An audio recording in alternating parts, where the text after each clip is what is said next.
The mud was cold against his belly, seeping through his uniform as he lay motionless in the no-man's land between the lines. Through the scope of his Lee Enfield, the world narrowed to a single point, the German officer, standing silhouetted against the grey fog just 300 yards away. He had been tracking this man for hours. The crosshairs rested perfectly on his temple. The range was ideal. The wind was still. It was the shot every sniper dreams of, clean, certain, and decisive. 1 pound of pressure on the trigger, and the war would shrink to this single, perfect act. But then the officer stopped. He didn't reach for his sidearm. He didn't scan for threats. Instead, with the slow, deliberate movements of a man who believed himself utterly alone, he reached inside his greatcoat and pulled out a photograph. Even from this distance, through the magnified lens, the sniper could see it clearly. 2 small children, a boy and a girl, their faces smudged with what might have been jam or dirt. The German officer looked at the photograph for a long moment.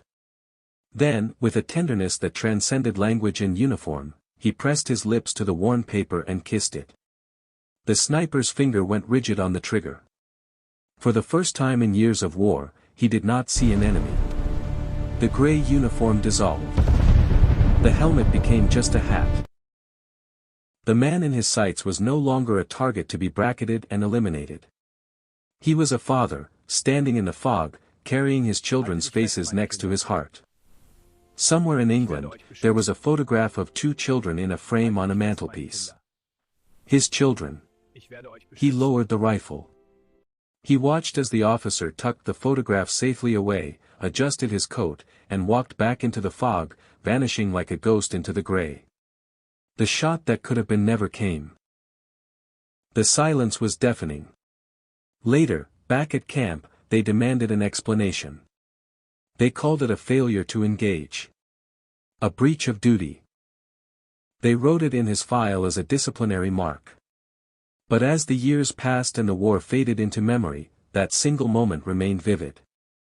He never spoke of it with regret. In the long, quiet nights of his old age, he would sometimes close his eyes and see not a battlefield, but a father walking home through the fog, carrying his children in his heart.